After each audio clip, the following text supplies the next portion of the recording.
What's going on, people? Welcome back to the channel. Welcome back to Saeed TV.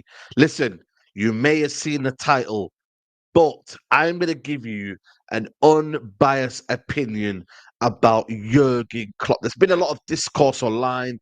Danny Mills has been spouting out so many stuff. You know what I mean? I can't stand Danny Mills, man. You know what I mean? His days at Man City and Leeds. So believe me, Liverpool fans, I might be on your side today. But Danny Mills has basically somewhat called him overrated.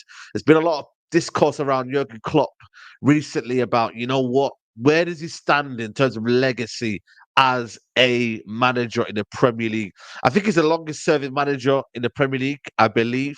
Obviously, he's leaving this year, and good luck to him. But is Jurgen Klopp overrated? Well, let's cast our minds back to where he originally started from. You know what I mean? In what, 2015 was it? Took over from Brendan Rodgers. Brendan Rodgers, the nearly man. Jurgen Klopp took over from a Dortmund team that won what, back-to-back titles at Dortmund. You know what I mean? Did fairly well over there. Won a few cups over there. You know what? Fair play. He had some good nights against Real Madrid where he beat them 4-0, I believe. And yeah, man, listen, highly established coach, highly rated, highly sought after. And you know what? Top man. Comes to Liverpool in a broken squad. Let's be honest with you. They have guys like Skirtle, Clavan, you know what I mean? Allen in midfield, you know what I mean? Come on, man. They had absolute scrubs, man. You know what I mean? So where he worked from to where he is now, you've got to give him credit in terms of what he's built at Liverpool. Yes, they've spent money on certain players, but like Van Dijk, 75 million, Allison. But to be fair, he's actually had some smart buys in Sadio Mane and Mo Salah relatively, at 35 million a pop. So it wasn't too bad in that recruitment. And you see where he's taken them from gradually. And, you get to top four and then you kind of challenge him for the league. You won the Champions League with him, what, in 2000 and was it 18 or 19 against Tottenham? Won the league in 2020, and he's won a couple of FA Cups. So his CV isn't that shabby if you deep it. But could he have won more? That's where the argument comes on. Is he overrated? One Premier League in how many years? In 8 years he's been here. That's where a lot of people say, is he overrated? Listen, I can give the run of banter when I'm doing the big six or I'm kind of, being a bit biased towards Liverpool. And it's natural, you know what I mean? I want to throw digs at Liverpool. They're the enemy. But here, I'm trying to give a balanced point of view. If you actually look at it, though, and you look at the 2021 season, is it 21-22 season? They only finished a point below Manchester City. And I think there's another season, correct me if I'm wrong, where they finished on what, 97 points, I believe? Come on, man. That is incredibly harsh. And listen, it is the learning, man. It is very unfortunate. And whoever wins the league probably deserves it more because they've been relentless in having a team that's behind them, getting them for so long and trying to catch them for so long.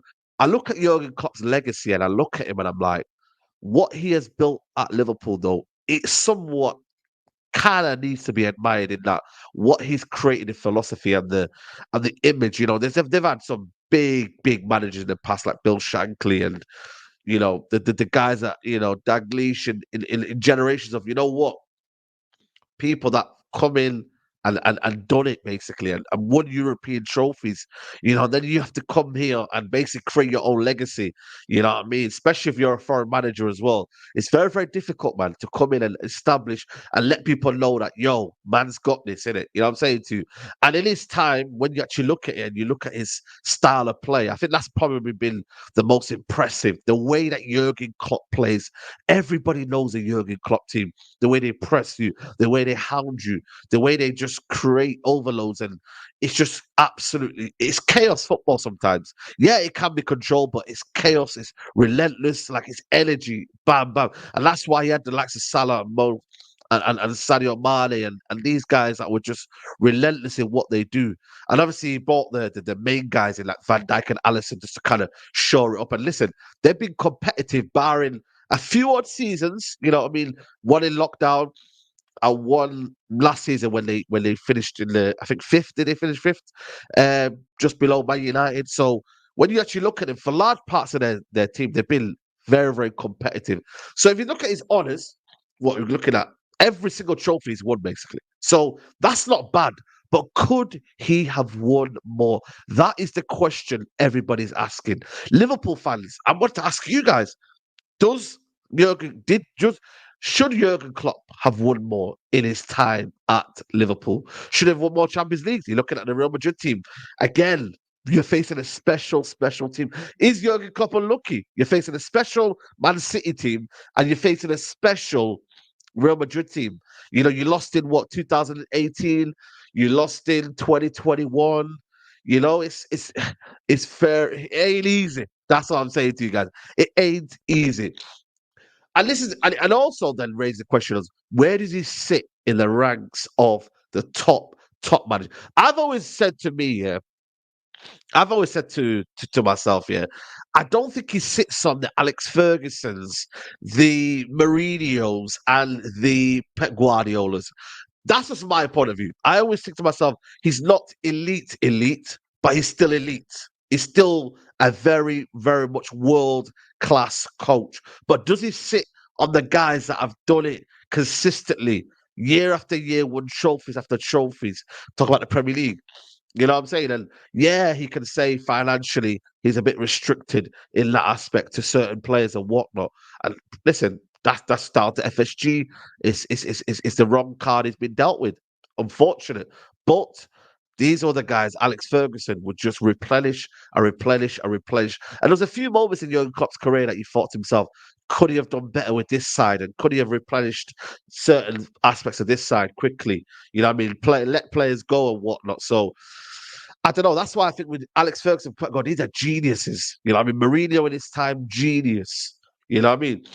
But they just sit above it. And I think all Liverpool fans could agree with that. But for me personally, like I said to you, I look at Jurgen Klopp and I think, you know what? Full respect. You'll go out as a hero at Liverpool. You know, what I mean, let's be honest. You will go out as a hero. You will go out as someone who will be admired for many years. He might get a statue, and maybe rightly so, for what he's achieved at Liverpool.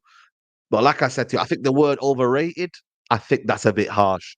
And I think he does deserve a bit of respect. You know, he's caused me nightmares. 7-0, 5-0. I've said it, man. This is the manager. Yeah, Pep Guardiola's there, but this guy has given me pain at Manchester United. The worst days of I've seen 4-0s, you know what I mean? That I'm not even mentioned, you know? So this brother, I'm glad to see the back of him. I wish him all the best, but I'm glad to see the back of him. Guys, let me know in the comments below what you think. Like the video, subscribe to the channel, and I'll see you soon, guys. Take care. Bye-bye. Peace.